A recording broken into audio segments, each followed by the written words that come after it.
So this video, as you guys probably guessed by the title and the intro, is going to be all about this card, the brand new NVIDIA GeForce RTX 2080. Now, I don't yet have a 2080 Ti. That one is on the way, and I will be reviewing it separately, along with several AIB models of the 2080 and the 2080 Ti. So make sure you guys stick around and get subscribed to the channel for that. But for this video, I wanted to make it all about the benchmarks. So that's what we're going to get to right now.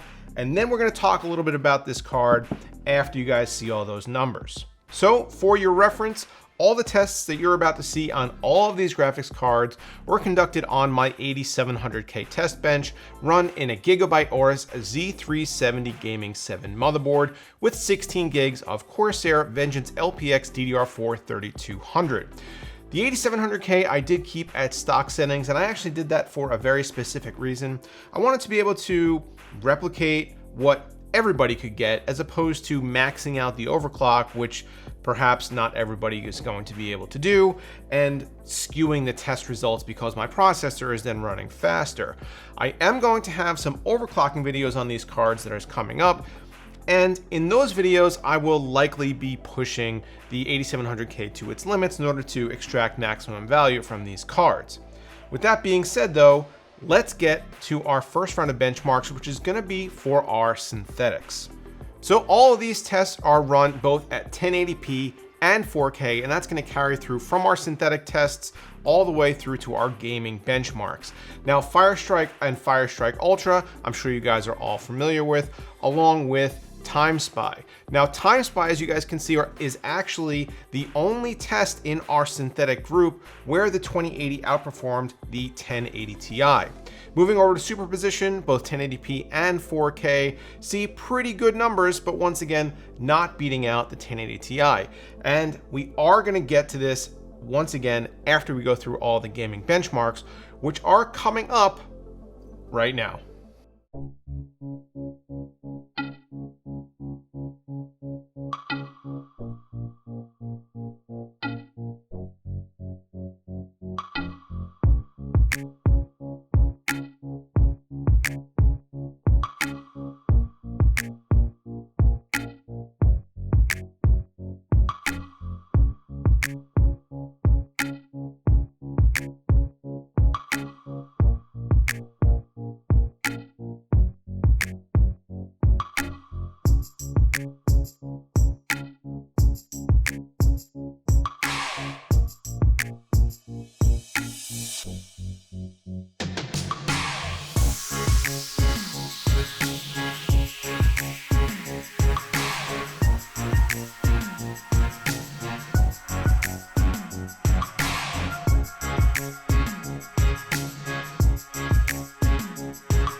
All right, so let's digest those numbers just a little bit. For the most part, what you saw in those charts was the 2080 and the 1080 Ti kind of trading blows going back and forth. For the most part, the 1080 Ti did come out on top. A couple things to keep in mind. First, I was using an EVGA SC2 model of the 1080 Ti, which is factory overclocked and does have a little bit better performance than the Founders Edition would. So yes, we would expect scores to be a little bit lower if I were to put this up against the Founders Edition 1080 Ti. Also, right now, there is a big problem with driver maturity. As cards are out longer on the market, drivers do tend to improve and give you better performance in games. Because the 10 series has been out for so long, we've basically hit a ceiling with what we can do with driver improvements. But the drivers that this was tested on were brand new. They just literally came out today. As time goes on, I would hope that driver optimization is going to allow this card to perform at least slightly better in some games. I'm thinking somewhere around the 5% mark, so nothing crazy, but enough to get it at least up to or surpassing what we showed in our 1080 Ti results. But for the most part, whether it be now or a couple months in the future with driver maturation, you're gonna get GTX 1080 Ti levels of performance from this card. That's just the way it is. I don't really see it changing very much at all. A lot of people are seeing this as a negative, and while I mostly agree, I can definitely say that there is a way to kind of spin it the other way as well. So let's just talk about that. Now, unfortunately, people are a little bit upset because this is a new product. It should be performing better. It's new technology. And I definitely can agree with that. If you're going to be spending the money on this card, and to be honest, spending more money on this Founders Edition than on the MSRP that NVIDIA put out there, you would want better performance than what you could have purchased a year or a year and a half ago in the form of a 1080 Ti. People that have a 1080 Ti and are looking for an upgrade see this card and say, there's no way I would upgrade. I'm actually just getting equivalent performance. It's not actually going to improve my experience at all. So what they have to do is actually look to the 2080 Ti, which is significantly more expensive at $1,200. So while we got the generational improvements that we are used to seeing from NVIDIA, because the 1080 Ti was such a huge leap from the 1080, this doesn't really look all that impressive right now. It's unfortunate because this is actually an excellent card with really good performance. This is a 4K gaming card. You could use one of these, use a 4K monitor, and you could get 60 plus frames per second. You do not need the 2080 Ti if you're going to be gaming at 4K. For the most part, this can do it right here. The same as the 1080 Ti could do it. If you're looking at a new card right now, and you have something that's pretty old, say 700 series, 900 series, something along those lines, and you're looking for a strict upgrade, and you're looking to spend about the cost of this or a 1080 Ti, it honestly does not make sense to buy a 1080 Ti if you can get them for the same price. The performance is just about equivalent, the price should be just about the same, and this uses new generation parts. It uses GDDR6 memory, it has the RT cores, it has the tensor cores, it has all the technologies that are gonna power the games moving forward in the future, hopefully.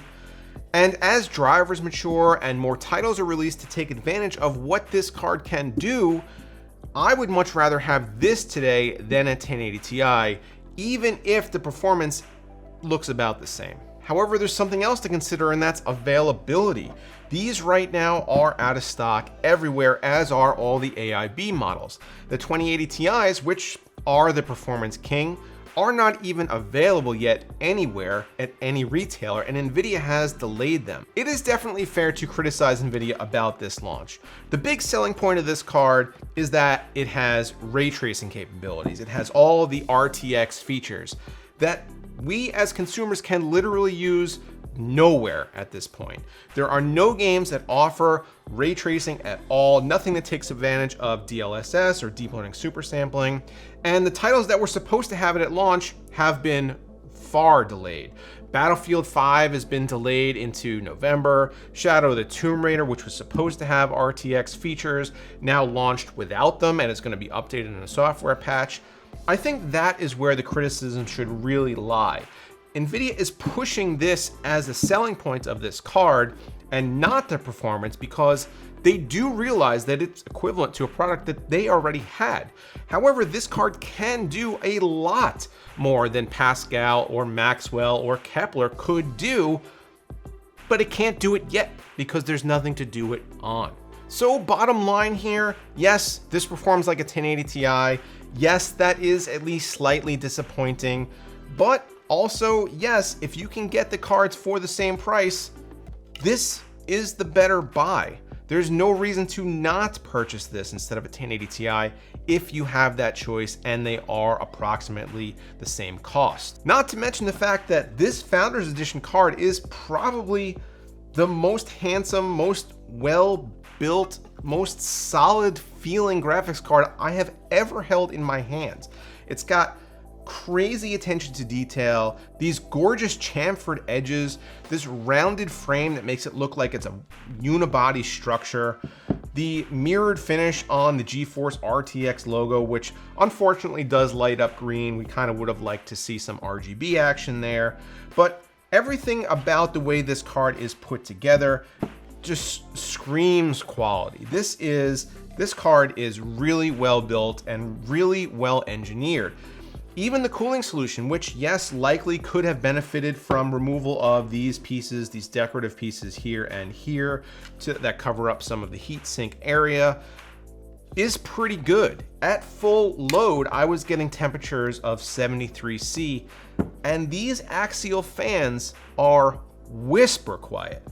Compared to what I was used to with Founders Edition cards, I was blown away with how little I could hear these fans spinning, even when we were gaming or testing titles at 100% load for half hour, 45 minutes straight. There's also other small aesthetic touches. The backplate is now a silver finish.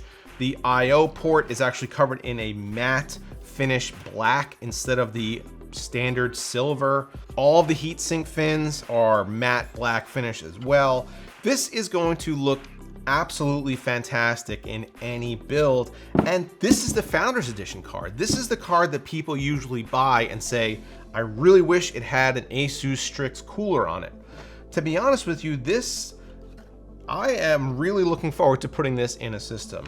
I really think it looks great, and it may not perform as well as people really had hoped, but it still performs like a 1080 Ti, and that makes it no slouch. So what do you guys think of the RTX 2080? Is it a complete disappointment? Is it a small disappointment? Or do you think this is a victory for NVIDIA? Let me know down below in the comments. Also, don't forget to get subscribed to the channel so you do not miss any of our overclocking videos or upcoming reviews of the 2080 Ti and also all the AIB cards. Thanks for watching this video, guys. I hope you guys made it all the way through to the end and didn't just ditch me after all the benchmarking slides were done. But as always, thanks for watching, and I'll see you next time.